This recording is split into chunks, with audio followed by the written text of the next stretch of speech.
Welcome to another episode of the BiGG Umbrella Podcast. That's big with two G's. I'm going to repeat that. That's big with two G's, the BiGG Umbrella Podcast. And I just want to welcome on Ramel J. motherfucking Wallace, man. What's going on? I'm chilling right now. I'm chilling. I'm glad you said the J too. People don't like to say the J. Oh, no. And honestly, even when I wrote it in my damn phone, I had to put the J. I'm like, I almost left the J out. I'm like, he don't need the goddamn J. He ain't going to see this shit. But in my mind, I'm like, nah, I want to put the J. I want to put the J. So, like, I definitely had to even announce you like that. And that's funny. I'm all, like, turned up like that. He like, oh, I'm cool. We chill. I'm cool.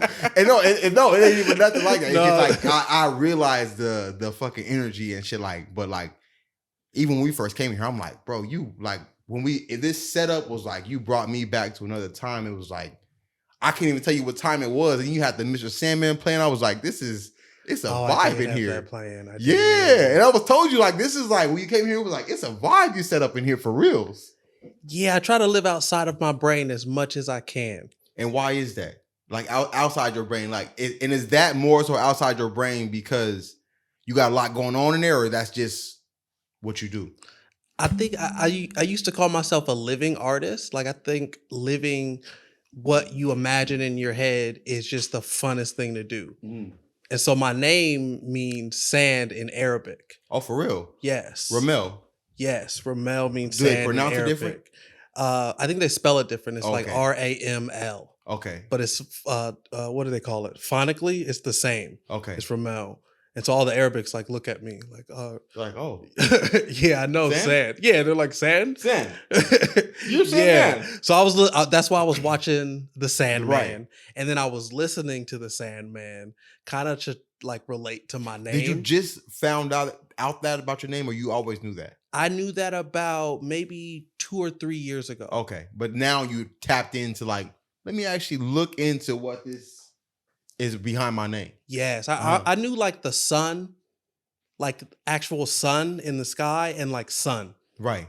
Like a sun, SONSUN. Yes, right. But I never, until I was around like more Arabics, they would like stop me and say, yo, that means sand. What even got you around more Arabics? I do not know. I think that whenever I live out loud, like a magnet comes towards me. You say I live out loud. What does that mean? So like I was studying hip hop. Okay. And I was looking at the connection that hip hop has to like the Muslim religion in general. Oh. And so like you look at African Americans, Black folks in the United States of America, when we started to leave Christianity, we started to learn that it like indoctrinated us into slavery. So you had a wave of Black people that joined the 5% nation, and like they joined Islam. Right. And they started reading the Quran, which is written in that. And so like when I started to study this, it like guided me towards other people. Like they started to come into my life. And I think that always happens. Whenever I create something that's in my mind, it ends up attracting that same idea into my actual life. What made you veer from Christianity more so now going towards the path of would you say that is? Just like looking at I don't want to fuck nobody up and they have me looking crazy on here. I might be messing it up too. Yeah. Just looking at the Muslim religions or like Islam's connection to hip hop. And so like if you look at, I love hip hop and like this like the creation of hip hop. So that's part of the creation story of hip hop. It came from more so a religious standpoint. Yeah, I feel like you might look at like Martin Luther King as this martyr that died for hip hop. And then 10 years later, hip hop was born. And hip hop came out of this descent of like, oh my God, I can't believe that they did this to us. Let me discover more about myself. And put it on a track. But a lot of that early hip hop, it was all like 5%er language. It was almost like all like, I don't want to say bastardized, but like an alternative. When you say 5%er, just, myself, I always like to clarify, even for myself or for those who don't know. So when you say that's 5%er language, what would you clarify that as? And I'm not a 5%er. This is you speaking from your perspective. I just love the story of hip hop. And it's like, there was this guy named Charles 13X, and he was out on the streets of New York, And he was like rapping to people. He was trying to save the youth. And they created the 5%ers around the philosophies that he was talking about. And do you recall what those philosophies was? Like what you got, like the supreme mathematics, like knowledge, wisdom, understanding, culture, power. Right. Like it goes all, it's like a numerology philosophy. And so all of the language, the diction ended up being used in hip hop because a lot of the cats like Wu-Tang, they was 5%ers. And so if you go through early hip hop, a lot of those people were like, they found out about Christianity, they left the religion, they became 5%ers. Some people started going down that path, and it just infiltrated the culture and the diction and the language that we put into hip hop. So when I started to acknowledge that, those type of people came into my life in some way. So just would you consider yourself a 5%er? No. Okay. No, but I like some of the philosophies. Right. It's just like I don't agree with everything. Oh obviously. No, because they will say some off the wall stuff. So right, and you can't agree with anybody with everything. Yeah, anyway, you can't agree. You can't. Right. Because you're not being yourself. Exactly. You know, everybody has a certain way that they live and move through life, and you have to respect people's realities. I'm gonna say no at some point. Like I can't just go along with everything that you said is supposed to be right. Yeah, no, not at all. But it always alters my life in some way when I like take time to sit in a philosophy and say, oh, how do they experience this? And how have I been influenced by it? Because I've been so influenced by hip hop that I have to absorb it in some type of way where I really honor that absorption. And would you say you were more so influenced by old school hip hop or even the new day and age? Oh, like I grew up with Tupac. And it was like... It was raw. It was raw. It was beautiful. He was talking about Brenda had a baby, right? To so go into jail, poetic gangster, to hitting on the women. Right. He was like a full human. He wasn't just... He showed all sides. Perspective. He showed all sides of himself. And that was so interesting. Yeah. And then like, I was always fascinated because I grew up in the church. I grew up Baptist. Oh, that's crazy. And so like... And you was inspired by Tupac and you in the church. Oh yeah, he sound like Martin Luther King when he be talking and stuff and rapping. He got he that. Be like, fuck Mobb Deep, fuck Bad Boy, the staff of the record label was a motherfucking crew. Why is that the number one song? I was playing him. That's the top song. He goes so hard. He goes on way there. too hard. If you want to be down with Chino XL, fuck you too. That's like he just goes so hard on it. Honestly, everybody even remember that just first part of that. It's just like it's go crazy. It's so good. He crossed the line, but no, he so definitely good. is way. That's way. It's so way more good. than Tupac than Hit 'Em Up. But he showed all sides of himself. Of course. And if you look at someone like Tupac, gosh, he went to art school. He was studying Shakespeare and the tragedies and stories that all end in death. He knew how to like calculate a story and tell you a story so that it stuck through the depths of your soul and through time. Like he learned that, which is really crazy. And people wouldn't even know that about him. They just know what I was just even rapping right now. They know that because that's a top one if you look up to shit. Yeah, and I think people don't want to absorb it. Right. They only want to absorb one version of him. Exactly. He's a 360. He gave it all to you. It's documented. Exactly. It's documented. But people don't want to absorb it as much. It's like if you absorb it, you can really expand upon yourself if you take in everything that Tupac's talking about. Definitely. And where did you grow up? I grew up, I'm born and raised in San Diego.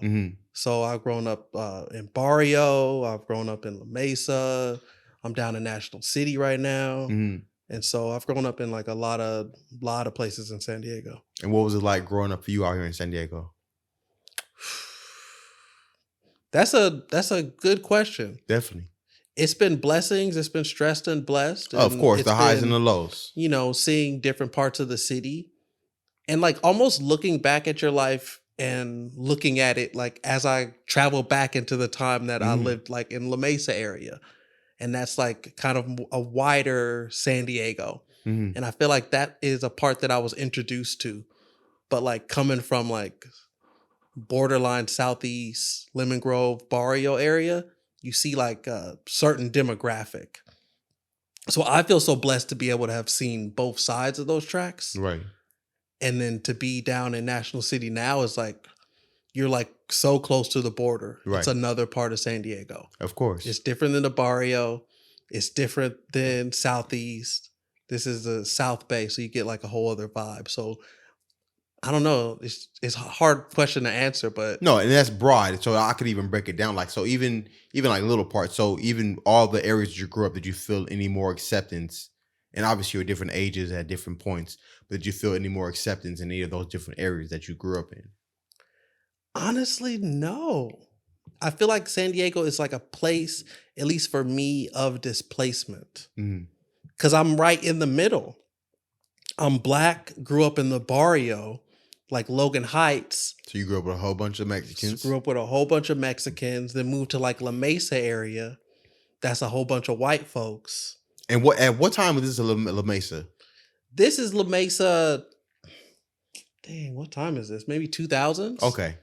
I went to Spring Valley Middle School. Okay. When it was Black. Okay. Like as it was turning into Black.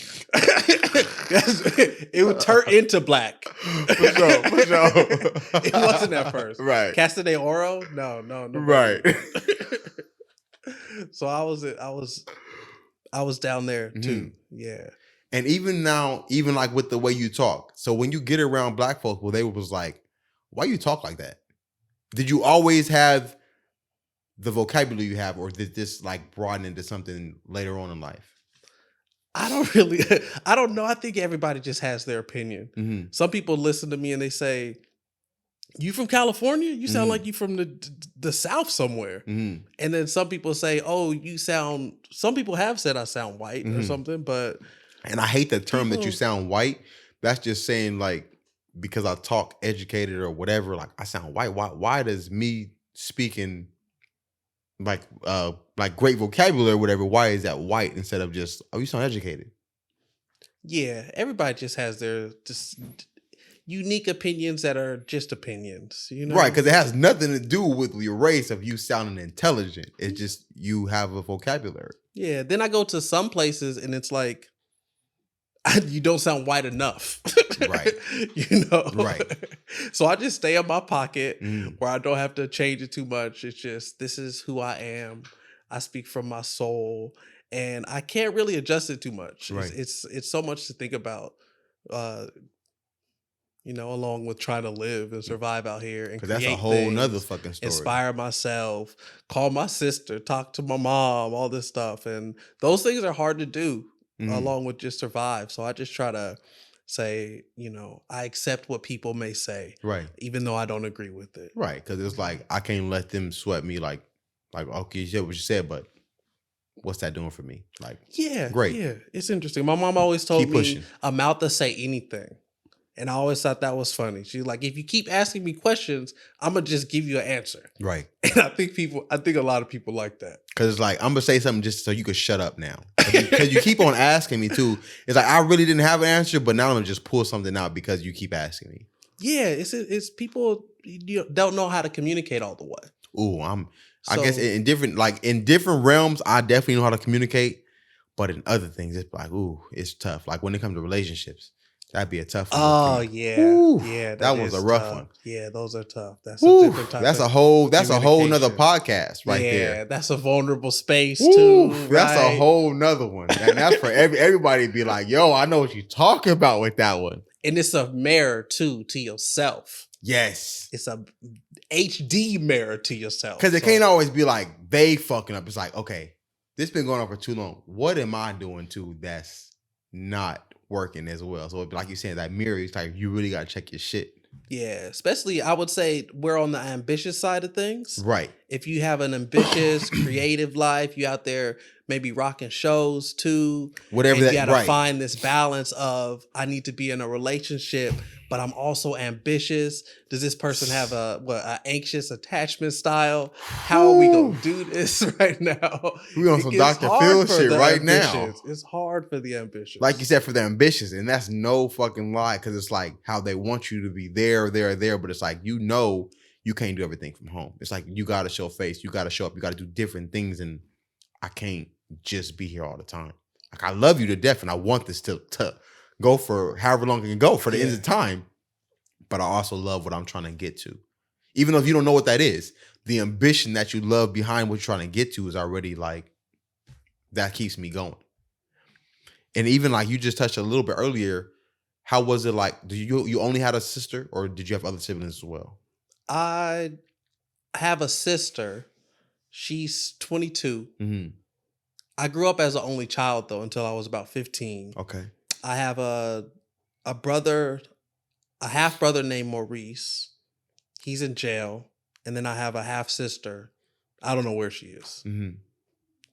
So, yeah. So your half sister, but you got a full sister as well. She's black folks. We just be calling people family. That's my sister. family. Yeah, so, that's my family. Yeah, however we connected, that's fam. Yeah. So what was that like? Because I know you said like you grew up only child, and you figured out, have whatever you want to call it. How was that like first growing up, but you was the only child? Even touch on that part, because I know what that's like for me, because I grew up as only child. As an only child, it's like I'm blessed that I had the freedom to just completely be who I was. And when you was the only child, was you with your mom and dad, or that was just moms? I or just went dad? with my mom. Okay. It was me and my mom. And my dad, when I was like 6, moved up to Sacramento. Okay. And then I had my stepdad come in maybe a few years later. So luckily I had like a strong woman presence and male presence in my life. And I feel like that really shaped me in a certain way. Mm-hmm. And so, but being like an only child, it's like siblings will tell you when you're doing something weird. As an only child, you have this freedom to just express, just without even knowing. Mm. And I'm throwing the word weird around, but really it's just you have the freedom to be creative as you want to be without someone saying, "No, that's weird. No, don't do that. Why are you doing that?" Yeah, so I've taken advantage of that as much as I could or can.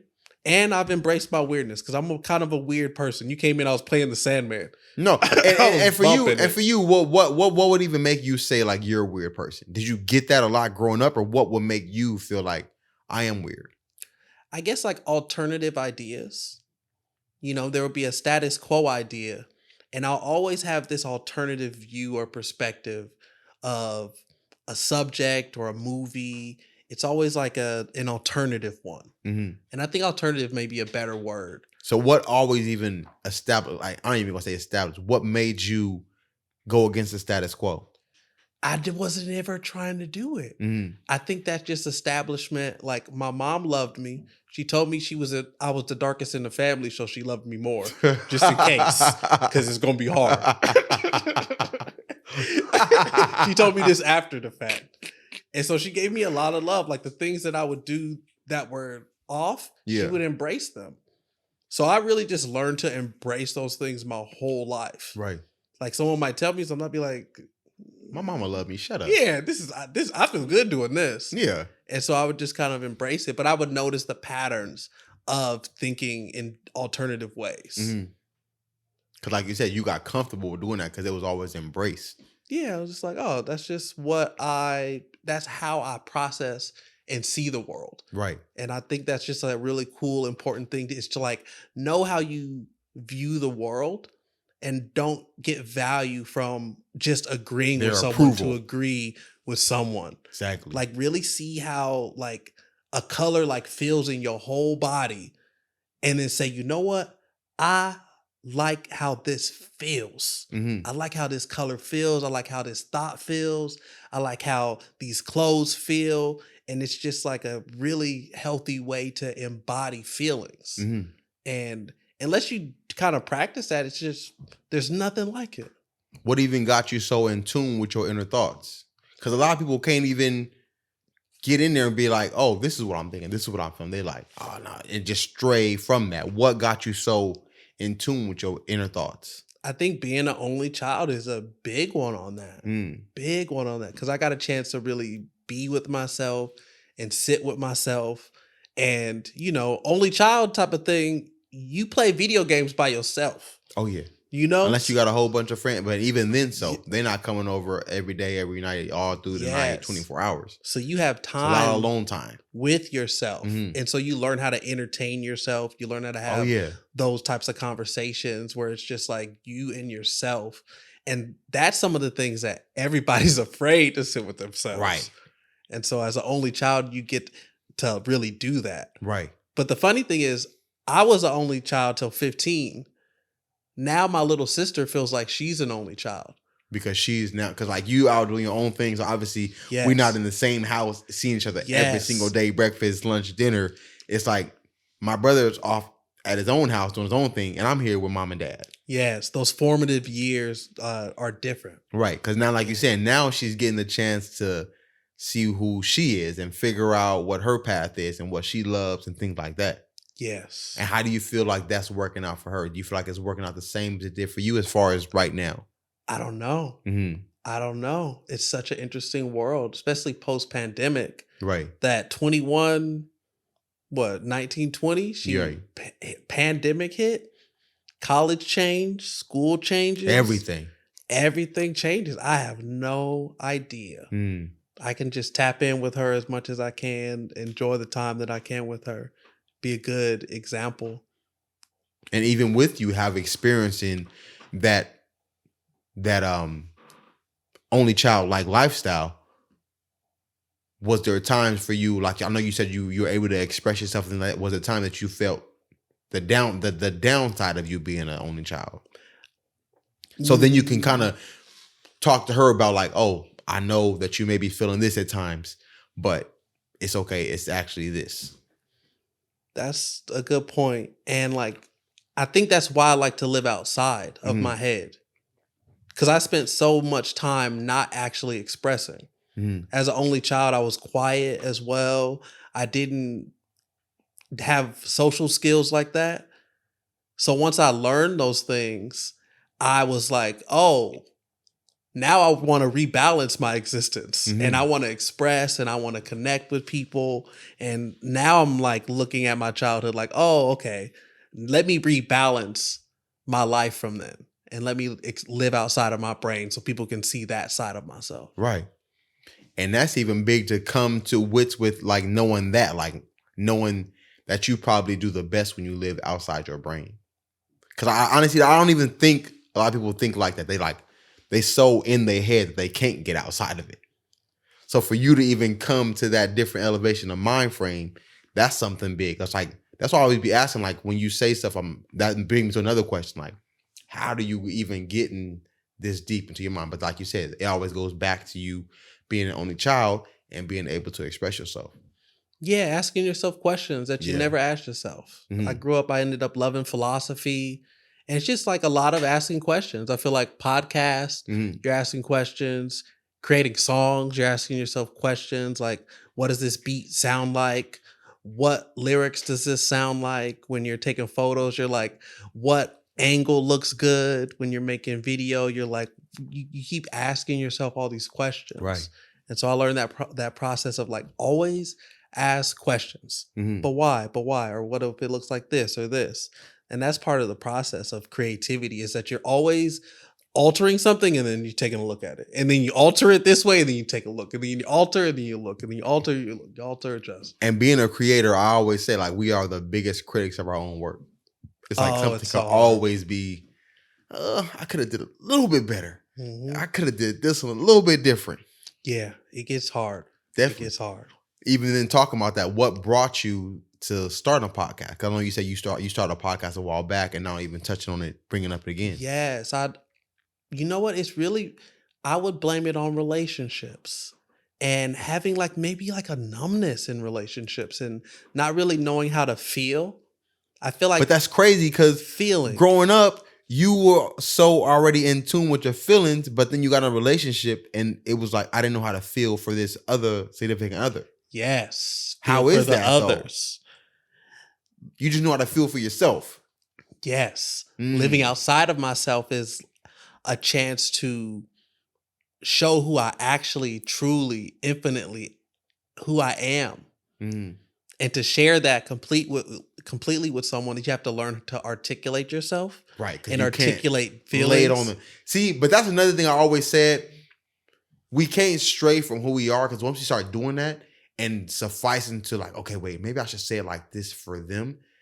Now I'm straying from who I am to, make you feel that much more comfortable. Now every time I say it, it don't sound legit because that's not really how I want to tell you. So it's almost confusing because I have to figure out these words to tell you instead of me just telling you like, babe, this is how I am.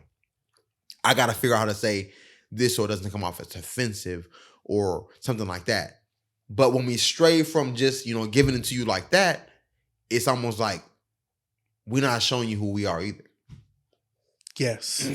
It's hard. So my sideways way to try to look at this is let me study feelings. Mhm. Let me look at feelings.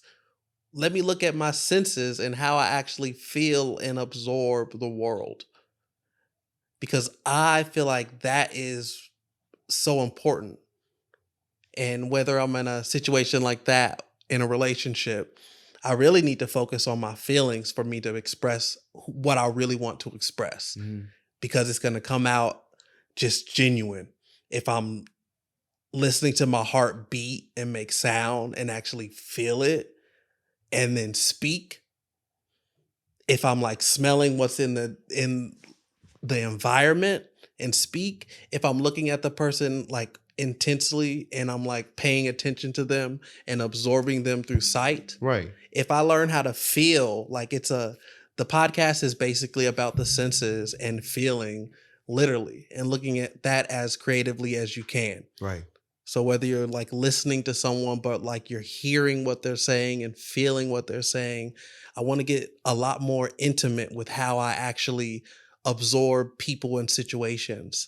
I want to look at intuition as a form of creativity and a sense, and like be as mystical as possible with my interactions. Right. So that I feel like something comes out of me, it elicits a very genuine response when I do that. So I wanted a practice to be where I always think about the senses. Always think about what I'm smelling, think about what I'm seeing, think about what I'm touching and how my body feels, and then interact and communicate. It's crazy. It says hella off topic. When you said senses, in my mind, I was like, yeah, them 6 senses. I'm like, yo, we got 5 senses. That's a movie. The movie 6 Senses? I was like, yo, that's where not they even see real. Dead people, right? Yeah, I'm like, wait, we only got 5 senses. In my mind, I'm like, he said the senses. I'm like, oh yeah, we using all our 6 senses. And I'm like, yo, we got 5. You wilding right now. The thing is, there's like 19 senses. See, and now I guess I'm not wilding. I didn't have enough. There's about 19 senses, from like your depth perception or like how you can close your eyes and touch your nose. Like that's a sense that you have. Mm-hmm. So like even you ever feel you could be right next to someone but still feel so far away from them. Oh yeah. What is that distance? What is that feeling? I feel it's energy disconnect. Mm-hmm. Yeah, I would definitely say that's that feeling when you so close, you sit next to somebody, but y'all feel like y'all not even in the same room. Yeah, that's an energy disconnect. That's just like our energy is not on the same level, so we can't even vibe because our energy just not even. We can't even get here because we like this. Yes. So it's like we can't get on the same level. So it always just seemed like we so far apart, even though we right here. Yes. And so like looking into the senses, it makes me able to diagnose an issue. So then I can try to solve an issue in some type of way, in a creative way. It's like almost like a Sudoku. Like I can sense it. Let me check into my senses and let me figure out this Sudoku, because sometimes that's how communication be. And I know you said like the podcast sprouted from you, like relationship. Was that sprouting from you in a good relationship, or this sprouted after you having a bad experience relationship? I think I said relay. It's like the good stuff that you think of comes from bad relationships. You're like, oh, okay, I need to. I need to do this. I need to express this. But it's like a form of creativity. I feel like relationships are a form of creativity too. Mm. It's like a dance. So I know you started it a little while back. Then what brought it back now? I learned how to podcast better, and I learned how to use the distribution platforms. And I have this job in technology. I work at a PR firm called BAM, and we're doing this podcast called Dear Banff. And so we ended up doing like 60 episodes of the podcast, like interviewing people that were in marketing and communications and like VC and venture capital and everything. And that's kind of like what dude was talking about with Shane Harris. Yeah. What's his name? Charles? That's his name, Charles. He was talking about how they do the interviews with business and shit. Well, they run like 70 shows. Yeah, he was saying some shit like that. Yeah. But that's not what I'm talking about. No, yeah, I started to do that and I learned how to do the podcast better. And if you talk about doing that. Yeah, from doing that. And I was like, oh, let me look back at this podcast. And then I learned how to do the distribution and everything a lot better. And I was like, let me finish it. Because podcasts are some of the best ways to connect with people. Right. And if you're, say, you could do a blog, but if you're not the best at writing, it's going to be hard to produce a blog. I came from like the hip hop era. I was doing hip hop. Like for a long time, I started with this group called Brother Nature. So like talking and speaking on stages, doing like spoken word shows. I was like, okay, that's my realm. Working in communications and communication and learning how to talk and market to people. That's more of my realm. Like hosting creative mornings. That's more of my realm where I can get an idea across. So I was definitely get on that creative mornings. Yeah. I was like, let me use this as an opportunity to use what I'm good at and just dive into what I'm naturally affluent to. Right. And how long have you been working with Bam? Bam, man. I went, he goes by Leon St. Huron. He has a clothing brand called Huron Hughes. Okay. They're in Foot Locker right now. I think they're in Urban Outfitters. Wow. And I've known him since high school. Yeah, we go back. So then y'all going from high school, when did y'all tap in and say like, hey, I got this going on. I want you to be a part of it? It was high school. I started rapping. I don't think he liked me at first because I wore double polos back when that was popular. Double polos? I had the double So you had the white one under the black one type shit or whatever, vice versa. I had the black with the green underneath. Right. It matched my alligator, my Lacoste alligator. But I didn't have a double lineup though. I didn't double lineup double polo. No, I never did the double lineup myself. I never did the double lineup. That one looked a little funny to me, but you know, everybody got their own cup of tea. But that's my brother though. Like tap into Leon. I call him Bam, and he just gives game. And he showed me how to like digest and write songs and write music and to like really sit down. You know, you sitting down listening to like some MF Doom beats, and he's like, "What does this beat sound like? What type of story does it sound like? Or like what color does it elicit? What does it feel like?" And so like we're sitting there like we're curating ideas together. You breaking down stuff to the smallest degree. Yes. Yes. And I feel like that's something you enjoy doing. It's like I don't want to get the broad picture. I want to break it down to why do you like this beat? What does it make you feel like? So you like the small details to everything. Yes. Yes, I do. Yes. Have anybody ever told you low key look like Anthony Hamilton? No, but I was saying that to myself today. I was saying that to myself. That's crazy, Charlene. Give me this, baby. Man, no lie. His latest song not too good. I ain't gonna lie. I have not listened to Anthony Hamilton in the new days. I just old time, man. You couldn't tell me nothing about Anthony Hamilton. Anthony Hamilton, he tried to Ron Isley everybody with like the songs that are like the plot twists and stuff, and it's like a dialogue.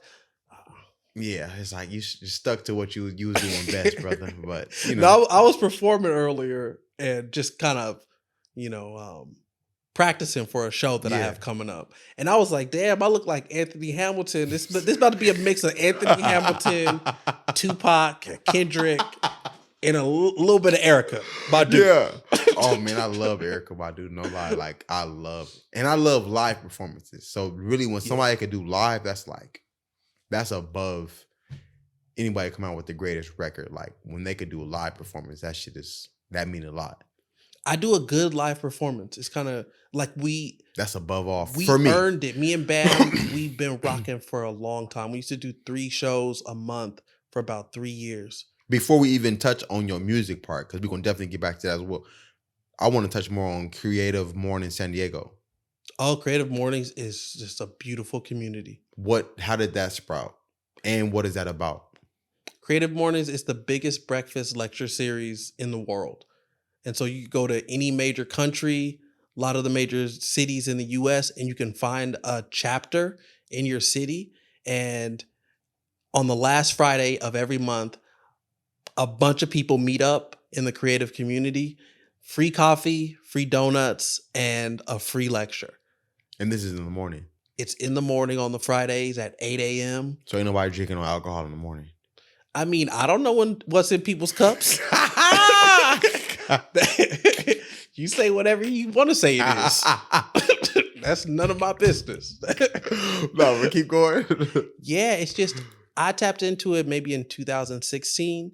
I came out, it was at the Moniker in downtown San Diego. Mm-hmm. And there was about 500 people that were out there. Damn. All like networking, meeting each other, happy because it's free donuts, free coffee. And I was And like, y'all got donuts for 500 people and coffee for 500 people? yes, it's every month. And this is worldwide. That's crazy. And San Diego has the biggest chapter as well. Wow. And so I fell in love with And just you the hosting community. that. And when I first came, it was like a mostly white community. It was like where this evolution where creative meant white at a certain time. Mm-hmm. And I was going to these things as like a hip hop artist. And I was like, yo, this is a great opportunity to meet people. Why aren't there more people that look like this in here? And I know there's a certain like psychological violence that people feel in those spaces too. People don't feel comfortable. But I had been practicing being myself no matter where I am. So I came in there and I was like, yo, this is cool, but this could be way cooler. So I started to tell people about it. I started to get my name out about it. And I was like, yo, I want to speak at this. 2-3 years later, after like opening my own business in Barrio Logan. So I was doing the music, but I opened up my business called The Church in Barrio Logan with Frank Luna, with Danny Nguyen, with a bunch of people from like Mira Mesa and the surrounding areas down there. And so like we had a 1,500 square foot space down there. We had a music studio that I was running called the Holyfield. We had a record store. We had a venue space. Damn. And we had a clothing store. And for the first year, we gave people rent for free. You doing it up. It was just a different way to approach community where it wasn't business first. It was community first. You take care of the community first. Yes. And we just got we got noticed. We got a lot of notice because we were different. We're making different choices and people didn't get it. And it really intrigued them. And the Delta Airlines and the Grammys ended up coming out to San Diego in 2015. They got wind of the music and what I was doing in that realm as well. And they ended up taking me to the Grammys. And it inspired so many people just to see me, born and raised in San Diego, like from Barrio, from La Mesa, Doing just stuff around like the way this. kid, out at the Grammys off of doing community work. And like staying true to his voice. Like I was never a vulgar really rapper. I was just who I was. And I was telling my truth. And I was having fun. Kind of a goofball at the same time. Right. So people saw me in that space. And I was bringing people that were not from San Diego to San Diego too. And it was like, it was really fun. People saw that I was doing that. Creative Mornings reached out in 2017 and said, can you speak at Creative Mornings? So I ended up speaking at the WeWork in downtown. It's over by the El Cortez and the San Diego Symphony. And I'm the only talk that has been down there. 500 people. I was out there. I was black as possible.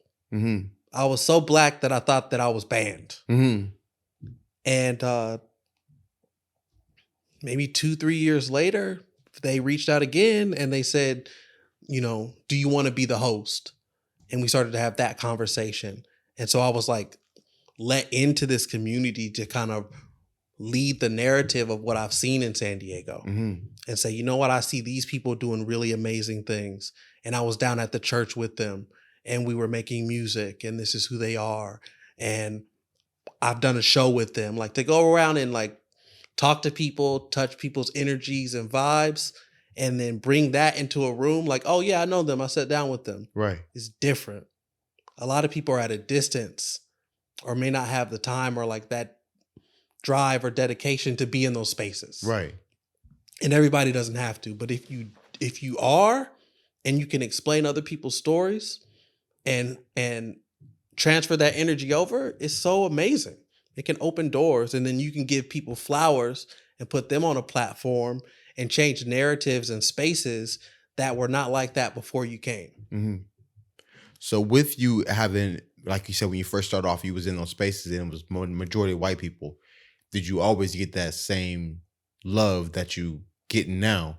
Or was it times where it was kind of like, I don't know, this for me? When I spoke at Creative Mornings the first time, I wasn't sure. I think one of the feedbacks that I got was it was a little too Black Lives Matter. For the crowd, or? It was like an individual had written that. Mm. I think they used to do surveys back then. How did you take that? I was so happy. But I was offended. I had enough space in me to be both. Right. And I was like, that is what it needed to happen. Because I'm highlighting this. I'm highlighting this. This needs to change. I'm going to come up here and I'm going to say that this needs to change instead of be like, leave and say that I didn't feel comfortable in a space. Mm-hmm. I wanted to say, I'm going to be up in here and I'm going to be myself and I'm going to say what I feel and I'm going to articulate it in a way that you can't really argue with it. You have to absorb it. Mm-hmm. Whether you agree or disagree. Yeah, it's like, this is how I feel. This is what I see. And you might not have seen someone like me say it. Right. And what brought you to making music? Making music? Right.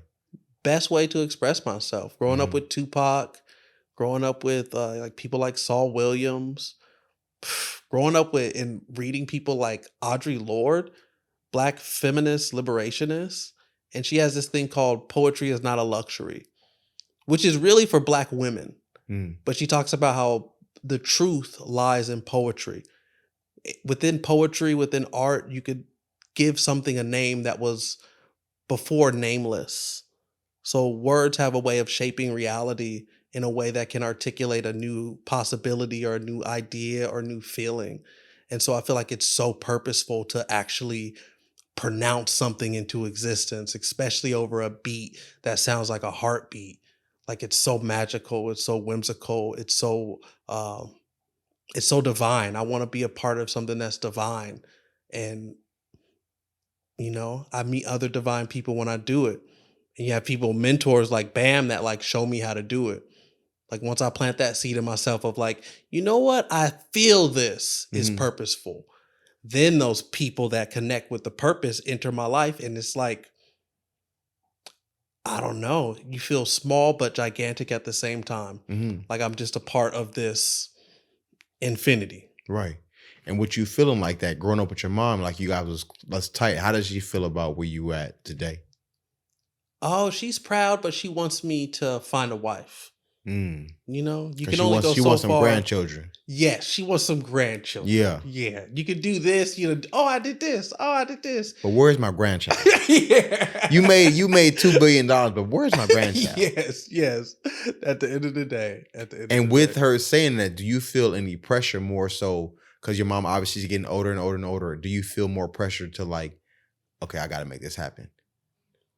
Yeah, but like, how is the question? Right, because you're not just going to hop on any boat and just like, okay, let me make moms happy. So yeah, you can't do that. Then how do you have to orchestrate that? Because like you said, you do feel the pressure of like, I do want to get a wife and have a baby have a grandchild from my moms and things like that.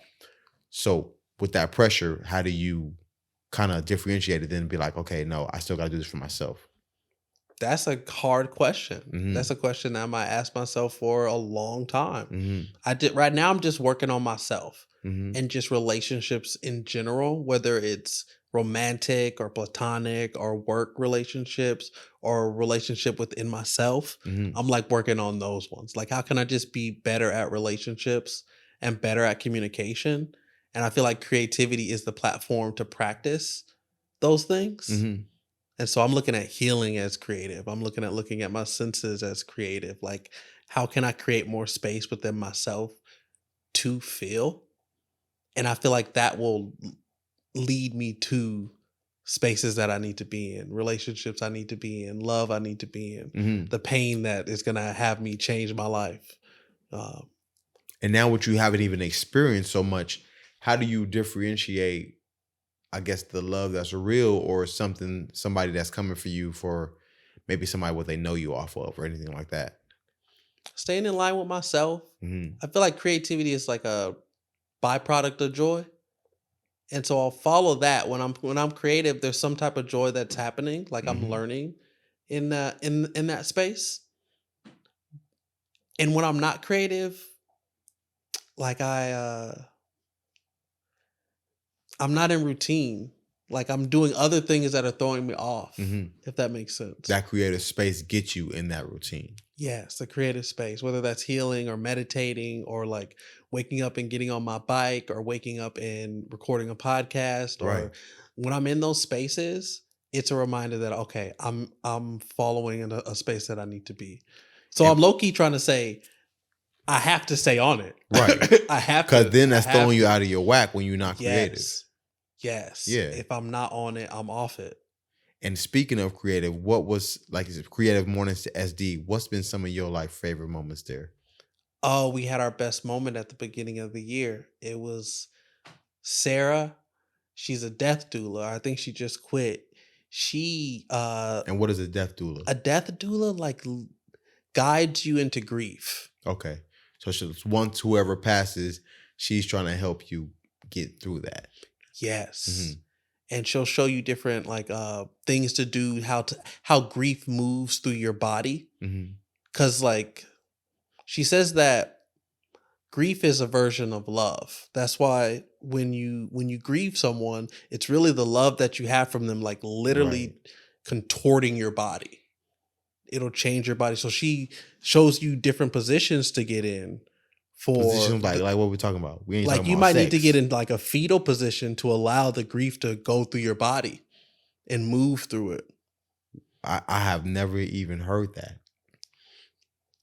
Right? Yeah, that's something brand new for me. So different positions will help, I guess, relieve the pain or let it flow through. Right. You. Yeah.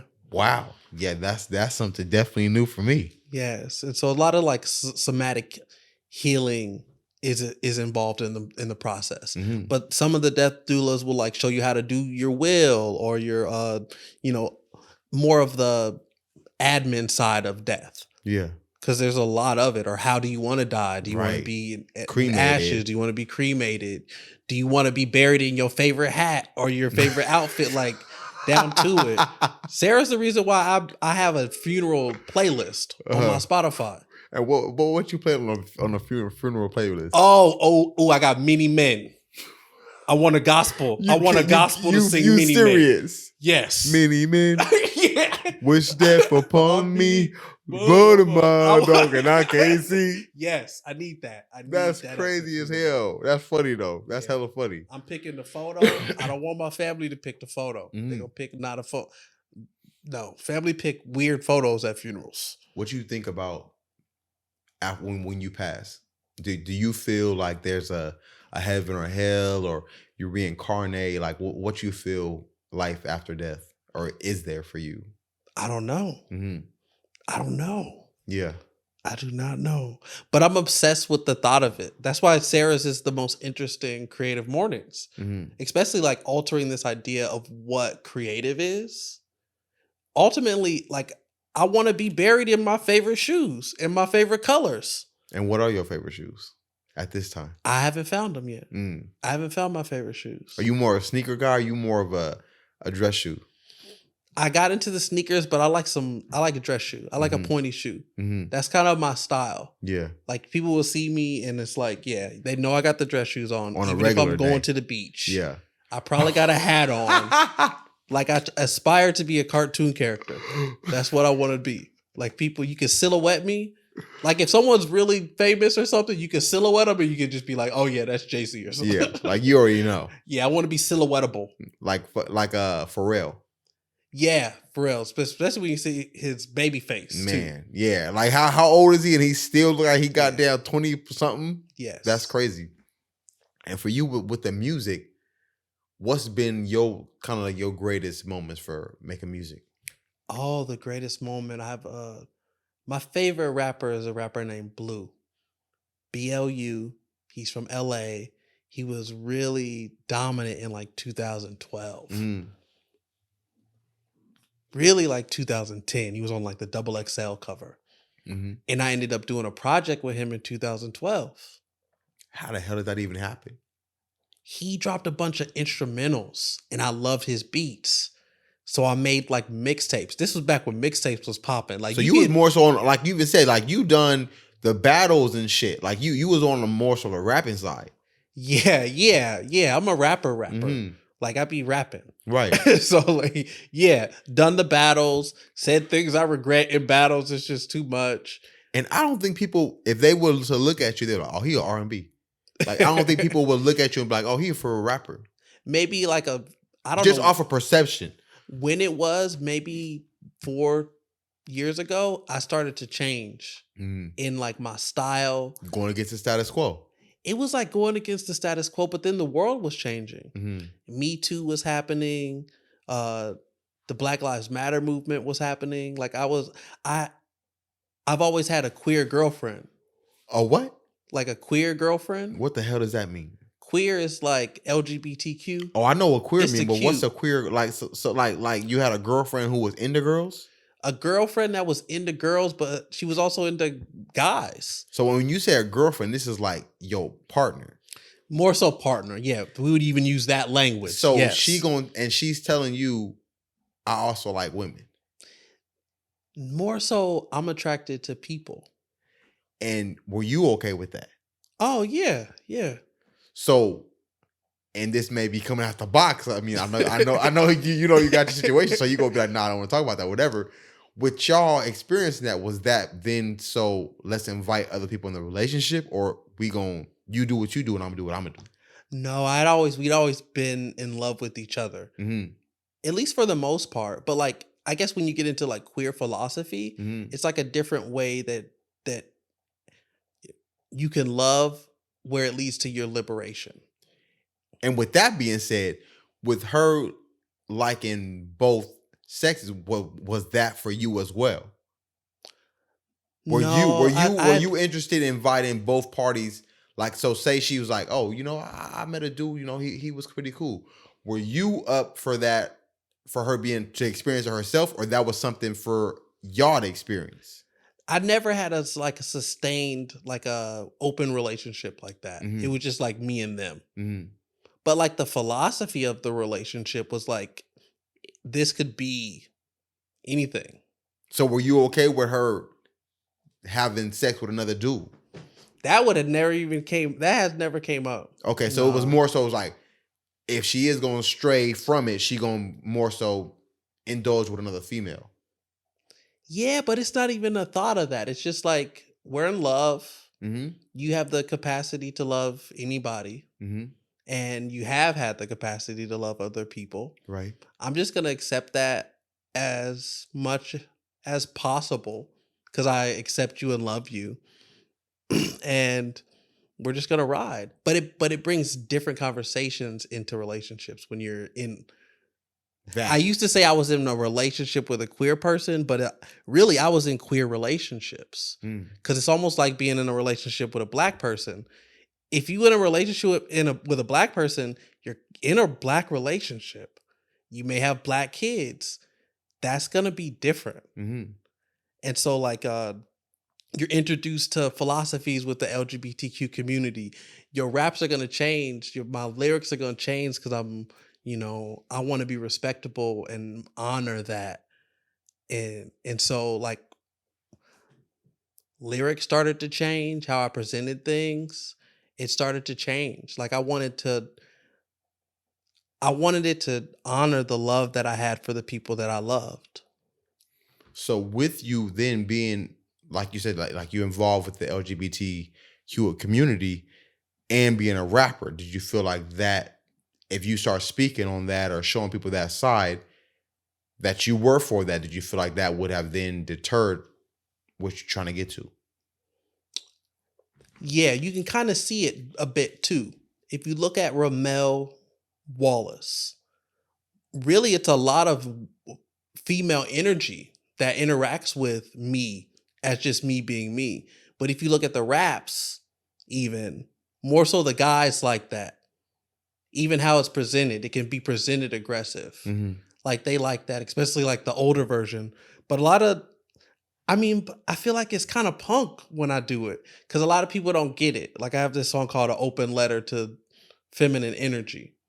And it's a letter to, like, I imagine myself having a daughter and like what I would tell her about interacting with men and what's going on. And some people don't get it, but it has this punk feel of like, look, I'm going to just tell you how I see the world, and this is what it is. And I know you made a song about it, but if you were to have a daughter, how would you express that? Like you said, like, I'm telling her how it is, and this is what men are like. You could even just go off of the song you made.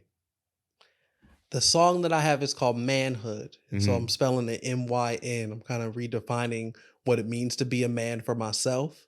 And I feel like it's part of the history as a Black person to make new words. And even, I'm sorry to even cut you off, but what is it for you to be a man for yourself? Is to really honor like how I feel. I feel like we're taught not to feel as men. Right. We're taught to express You need ourselves to be hard through anger. Like that is what is. You need to be tough. You have to be tough, and you're presented with value through your anger or through your toughness. You can knock through walls like that. That's the highlight of your existence, what you could push, what strength you could showcase. And then when you get older, when you lose that, a lot of men fall apart. They have no other sense of value in their lives. I can't punch the wall anymore. I'm old. Yes. Now what else can I do? And that's always been a deep fear of mine, a deep fear. And so like, if I was to tell my daughter, the song that I have called Manhood, I say, men might be the most evilest thing you ever meet. Look both ways when you cross us on the street. But remember that Jesus washed feet. Like you in cases of pain, you need to love the most. In cases of pain, you need to love the most. A lot of men are in like this deep, darkest of pain, and we haven't been able to express it. We're not even allowed to express it, to say it, to articulate it, or we're seen in certain ways. And so like we have to heal ourselves. We have to change ourselves. And I mean, I don't even know where I would start, but I would like try to express that, like that you have to, it's hard to say, but that's where you have to love the most, where pain is. Mm-hmm. And sometimes that's hard because it's like when you're trying to love somebody most through their pain, they probably not showing you the best energy because they in that realm of pain, but you're then having to embrace them with open arms. So that's even hard to even, like you say, like the most time to love is when they're in pain, but it's like sometimes they make it a lot harder for you to love them. Yeah. Challenge. Definitely. The hardest thing in the world to do. So you don't want to do it then. Right. But that's like when it's needed the most. It's like that's when the challenge reaches you with something and you still present love. That's when it's important. Yeah. I actually, for real, I do feel like after you just said that, it was like, even when you know how hard it is, but you still do it, that's when you know, like, you got to know how much I love you. That's the craziest creative thing ever. Yeah. Because it's like, how could I possibly love right now? Even though you're doing me so goddamn, you're talking the biggest shit in the world, but yet I made you a coffee this morning. Yeah. Even after the shit you said last night. Yeah. Let me present love still. I feel you on that 100%. I want you to now like let people know how they can reach you. Let them know your socials, anything you got coming up, anything like that. You can reach me at Real J Wallace or Ramel J Wallace anywhere on the internet, and Creative Mornings every last Friday of the month. I'm also on the board at the San Diego African American Museum of Fine Art. We'll have some shows coming up. I do hip hop shows whenever I can, and I'm always trying to be creative. And most of the stuff that I talked about now is like the BTS of how I stay creative. Mhm. And that's what a lot of the things that I do. I talk about how I sustain my creativity because I'm always out there making stuff. Right. And so I may get lost in that bag, but that's like my background of like, Yeah. this is how you can sustain it. It's one of the hardest parts. This is how you can showcase love in space of pain. And like you were saying, like you being thrown off your creativity will throw off your whole realm of life, low key. It's like, I need to stay creative for me to stay sane. Yeah. I need to see the other side. I need to be a impossibility. Definitely. And what you like keep pushing, like that's something you obviously trying to get to. Yeah. That realm of like just staying creative and staying everything just flowing. Yeah, I think creativity is a byproduct. It's a byproduct of love. It's a byproduct of joy. It's a byproduct of purpose. So it's a good way to keep like the data on if you're progressing or not. Do you feel you're progressing? Yeah, I got some ancestors inertia in me into the future. Definitely. Definitely. And with that being said, it's been another episode of the BiGG Umbrella Podcast. That's big with 2 G's. I'm going to repeat that. That's big with 2 G's. And it's a wrap. Well, let's get some tacos, nigga. Can we really get some tacos? You trying to get some tacos? Let's get some tacos, nigga.